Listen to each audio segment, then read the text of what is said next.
అందరూ ఎలా ఉన్నారు? బాగున్నారా? నేను బాగున్నాను ఫ్రెండ్స్. ఇదేమిటనుకుంటున్నారు? శనగలు పోపులో శనగలు లేదా తాలింపు శనగలు ఎలా అయినా అనుకోవచ్చు. లైక్ కొబ్బరి వేస్ట్ చేశాను, సూపర్. ఆ కొబ్బరిలో ఏం వేసానో తెలుసుకోవాలంటే మాత్రం మీరు తప్పకుండా నేను షార్ట్ వీడియో పంపిస్తున్నాను. ఆ షార్ట్ వీడియో చూడండి, చేసుకోండి.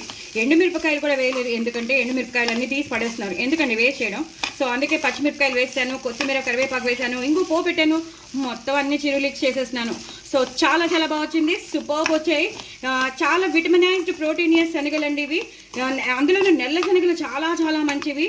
సో డే టు డే లైఫ్లో వీక్లీ ట్వైస్ కానీ థ్రైస్ కానీ తీసుకుంటే చాలా మంచిది. లాస్ట్లో మాత్రం ఇంకొకసారి కరివేపాకు, ఫ్రెష్ కరివేపాకు అలాగే కొత్తిమీరతో మనం గార్నిష్ చేసేసుకుని పిల్లలకి, పెద్దవాళ్ళకి అలాగే విమెన్ కూడా ఎక్కువ కాన్సన్ట్రేట్ చేయాలి ఈ శనగలు తినడంలో.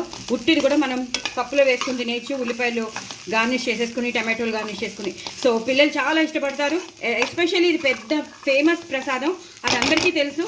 సో ఇలా కొబ్బరి వేస్ట్ చేసుకుంటే మాత్రం అన్ని రకాలుగాను విటమిన్స్ వస్తాయి, ఫైబర్ వస్తుంది, మనకు కావాల్సిన ప్రోటీన్ కూడా వచ్చేస్తుంది. మరి ఇంకెందుకు ఆలస్యం? ఎలా చేశానో తెలుసుకోవాలంటే మాత్రం మీరు తప్పకుండా నా ఛానల్లోకి వెళ్ళండి, చూడండి, చేసుకోండి. ఎంతో ఎంతో టేస్టీ, అలాగే చాలా చాలా ఫేమస్, అలాగే వెయిట్ లాస్కి అయితే ఒక వరం అని చెప్తాను. ఇది తింటే చాలు మనకి వెయిట్ లాస్ అయిపోతాం, ఎందుకంటే కాన్స్టిపేషన్ ప్రాబ్లం అస్సలు ఉండదు, ఫ్రీ డైజెషన్, అలాగే మంచి గట్ హెల్త్కి చాలా మంచిది. మరి చేసుకోండి, ఎంజాయ్ చేయండి. నా ఛానల్ మాత్రం సబ్స్క్రైబ్ చేసుకోవడం అసలు మర్చిపోద్దు. బాయ్ అండి.